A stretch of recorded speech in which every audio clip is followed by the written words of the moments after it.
ஒரு நாளுக்கு எப்படி பேர் வந்ததுன்னு தெரியுமா? நம்ம ஒவ்வொரு நாளும் 72 ஓரை நேரங்களாலே ஆனது என்று உங்களுக்கு தெரியுமா? ஒரு ஓரைனா 20 நிமிட நேரம்.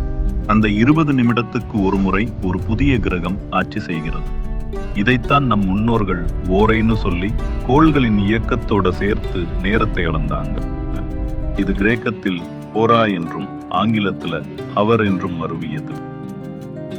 இந்த பூமி சுழற்சி காரணமாக ஒவ்வொரு கிரகமும் 20 நிமிடத்திற்கு ஒரு முறை ஆட்சிக்கு வரும். அந்த 20 நிமிடம் கிரகம் ஆட்சியே.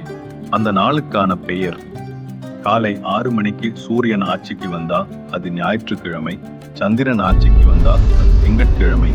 அப்படியே செவ்வாய், புதன், வியாழன், வெள்ளி, சனி என்று தொடர்கிறது. ஒரு நாள்ல மொத்தம் 72 ஓரைகள் இருக்கும். 72 ஓரை இன்டு 20 நிமிடம் ஈக்குவல் 1440 நிமிடம் ஈக்குவல் டு 24 மணி நேரம். இதுதான் நம் முன்னோர்களின் கண்டுபிடிச்ச துல்லியமான நேர கணிதம். தமிழர்களின் நேர அறிவே இன்று உலகம் அதையே பின்பற்றுகிறது. இது மாதிரி இன்னும் பல அருமையான தகவல்களை தெரிஞ்சுக்கணும்னா லைக் பண்ணுங்க, ஷேர் பண்ணுங்க, மறக்காம சப்ஸ்கிரைப் பண்ணிடுங்க.